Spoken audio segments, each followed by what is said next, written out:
ಪುಸ್ತಕವಾಗಿದೆ.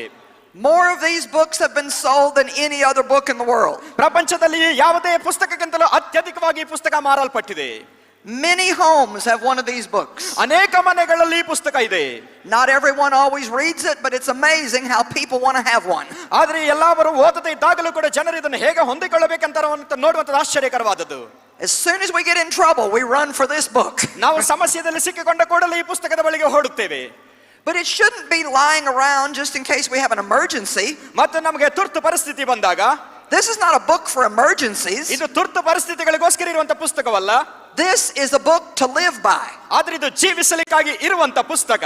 When we learn the words of this book, ಈ ಪುಸ್ತಕದ ಮಾತುಗಳನ್ನು ನಾವು ಕಲಿಯುವಾಗ, and we consistently apply them to our lives, ಅದನ್ನು ಸತತವಾಗಿ ನಮ್ಮ ಜೀವನಗಳಿಗೆ ಅಳವಡಿಸಿಕೊಳ್ಳುವಾಗ, the devil has no choice but to let go.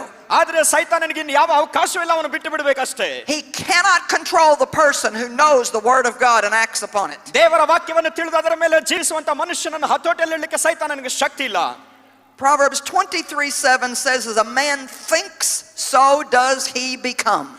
ಜ್ಞಾನೋಕ್ತಿ 23 ಹೇಳ್ತದೆ, ಮನುಷ್ಯನು ತನ್ನ ಒಳಗಿನ ಯೋಚನೆಯಂತೆಯೇ ಆಗುತ್ತಾನೆ. That means what I think and meditate upon today, I will be that tomorrow. ಅದರ ಅರ್ಥ ಏನಂದ್ರೆ, ಇವತ್ತು ನಾನು ಯೋಚನೆ ಮಾಡಿ ಧ್ಯಾನಿಸುವಂತದ್ದೇ ನಾಳೆ ನಾನು ಆಗುತ್ತೇನೆ. If I'm a failure today, it's because I have thought failure thoughts back over here in the other days of my life. ಇವತ್ತು ಒಂದು ವೇಳೆ ನಾನು ಸೋಲಿನಲ್ಲಿರುವಂತವಳಾಗಿದ್ದರೆ, ಹಿಂದಿನ ನನ್ನ ವರ್ಷಗಳಲ್ಲಿ ನಾನು ಸೋಲನ್ನು ಯೋಚನೆ ಮಾಡಿದಂತವಳಾಗಿದ್ದೇನು. God has a good plan for your life. ದೇವರು ನಿನಗಾಗಿ ಒಳ್ಳೆ ಆಲೋಚನೆಗಳನ್ನು ಹೊಂದಿದ್ದಾನೆ.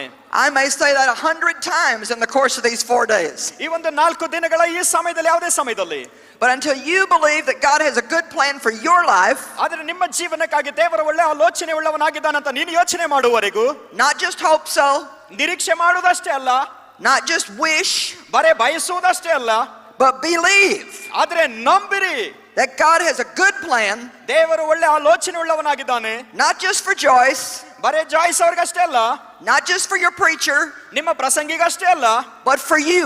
ಆದ್ರೆ ನಿನಗಾಗಿ God has a good plan for your life. ದೇವರು ನಿನ್ನ ಜೀವನಕ್ಕಾಗಿ ಒಳ್ಳೆ ಆಲೋಚನೆ ಉಳ್ಳವನಾಗಿದ್ದಾನೆ. Ephesians 2:10 says we are recreated in Christ Jesus. ಎಫೆಸ 2:10 ಹೇಳ್ತದೆ, ಯೇಸು ಕ್ರಿಸ್ತನಲ್ಲಿ ನಾವು ಪುನಃ ಸೃಷ್ಟಿಸಲ್ಪಟ್ಟಿದ್ದೇವೆ. Recreated means that we were created and got all messed up. ಪುನಃ ಸೃಷ್ಟಿಸಲ್ಪಟ್ಟಿದ್ದೇವೆ ಅಂತ ಹೇಳುವಾಗ ನಾವು ಸೃಷ್ಟಿಸಲ್ಪಟ್ಟು ಮತ್ತೆ ನಾವು ರೂಪಿಸಲ್ಪಟ್ಟಿದ್ದೇವೆ. So he got a hold of us and reworked us. ಮತ್ತು ನಾವು ನಮ್ಮಲ್ಲಿ ಪುನಃ ಕೆಲಸ ಮಾಡಿದನು ಅನ್ನುವಂಥದ್ದನ್ನು ಹಿಡಿಕೊಳ್ಬೇಕು. Thank God for recreation. ದೇವರಿಗಾಗಿ ಸ್ತೋತ್ರ, ಪುನಃ ಸೃಷ್ಟಿಗಾಗಿ. The word re means to go back and do it again. ಮತ್ತು ಪುನಃ ಅಂತ ಎನ್ನುವಂತ ಈ ಪದಾರ್ಥ ಏನಂದ್ರೆ, ಹಿಂದಕ್ಕೆ ಹೋಗಿ ತಿರುಗಿ ಅದನ್ನು ಮಾಡುವುದು. Like the word repent.